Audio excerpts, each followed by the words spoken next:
안녕하십니까. 여러분의 비용 상식을 채워드리는 조시완입니다. 네, 확실히 그렇습니다. 소변이 조금 늦게 나오네 정도로 넘기시던 분들이 많았는데요. 요즘엔 중년 이후 남성분들 사이에서 전립선 건강에 대한 관심이 높아지면서 조기에 진단받고 치료를 시작하시는 분들이 눈에 띄게 높아졌습니다. 특히 50대 이후 남성의 절반 이상이 전립선 비대증을 겪는다고 알려져 있습니다. 지금처럼 찬바람이 불고 겨울철이 돼가게 되면은 전립선 비대증 상이 안 좋아지면서 병원에 내원하시게 됩니다.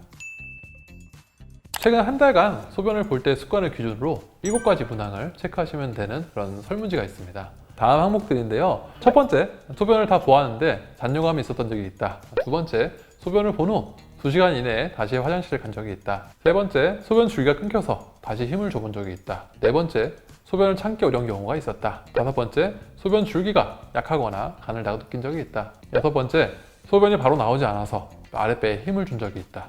일곱 번째, 밤에 잠을 주무시다가 일어나서 소변을 보는 횟수가 많다. 각 항목마다 전혀 없다는 0점, 5번 중에 한 번은 1점, 한두 번은 2점, 이런 식으로 5점까지 합산을 하게 됩니다.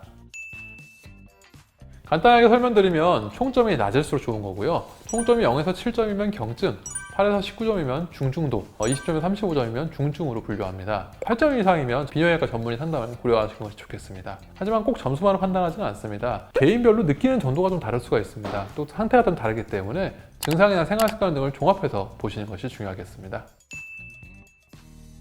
이 전립선 비대증 증상은 점진적으로 나타나기 때문에 소변이 약간씩 좀 늦게 나오고 밤에 자주 깬다 정도 넘기시는 분이 많습니다. 또는 소변 줄기가 좀 약해지는 게 그냥 나이에 대해서 그렇다 생각하시는 분이 많습니다. 하지만 방치하게 되면 치료 시기를 놓쳐서 수술까지 이어지거나 수술을 이어진 다음에도 효과를 못 보시는 경우 생길 수가 있습니다. 조기에 진단하고 관리를 시작하는 것이 삶의 질을 지키는 핵심입니다.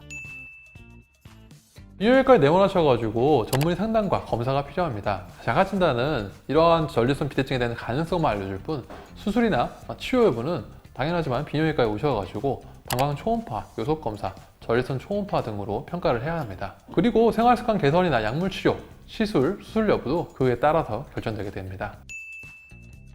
이전보다 소변 줄기가 조금씩 가늘어졌다, 옛날보다 주무시다가 밤에 깨서 화장실에 간다, 소변을 다 본 다음에 잔뇨감이 있다, 소변을 다 본 다음에 속옷에 묻거나 쪼르륵 흘러내리는 게 있다 등의 변화가 있다면 이러한 자가진단 테스트를 해보시는 게 좋겠습니다. 3분이면 충분하고요. 그리고 8점 이상이면 반드시 비뇨기과 진료를 고민하시면 되겠습니다. 작은 신호를 놓치지 않는 것이 삶의 질에 큰 변화를 만듭니다. 지금 바로 체크해 보시길 권합니다.